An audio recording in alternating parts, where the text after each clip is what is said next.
হযরত আবু উমামা রাদিয়াল্লাহু তাআলা আনহু থেকে বর্ণিত, তিনি বলেন, এক ব্যক্তি রাসূল সাল্লাল্লাহু আলাইহি ওয়াসাল্লামকে জিজ্ঞেস করল, ঈমান কি?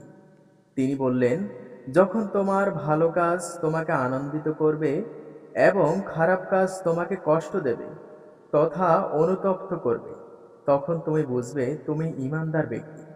ওই ব্যক্তি বলল, অতঃপর গুনাহ কি?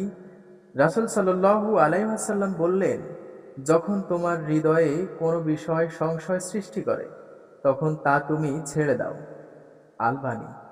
হযরত আবু সাঈদ খুদরী রাদিয়াল্লাহু তাআলা আনহু রাসূল সাল্লাল্লাহু আলাইহি ওয়াসাল্লাম থেকে বর্ণনা করেছেন, ঈমানদার ব্যক্তি ও ঈমানের দৃষ্টান্ত হচ্ছে খুঁটির সাথে রশি দিয়ে বাঁধা ঘোড়া, যা চতুর্দিকে ঘুরতে থাকে এবং শেষ পর্যন্ত খুঁটির দিকেই ফিরে আসে। অনুরূপভাবে ঈমানদার ব্যক্তিরাও ভুল করে থাকে, কিন্তু শেষ পর্যন্ত সে ঈমানের দিকেই ফিরে আসে। অতএব তোমরা মুত্তাকী লোকদের তোমাদের খাদ্য খাওয়াও এবং ঈমানদার লোকদের সাথে ভালো ব্যবহার করো। সহিহ ইবনে হিব্বান।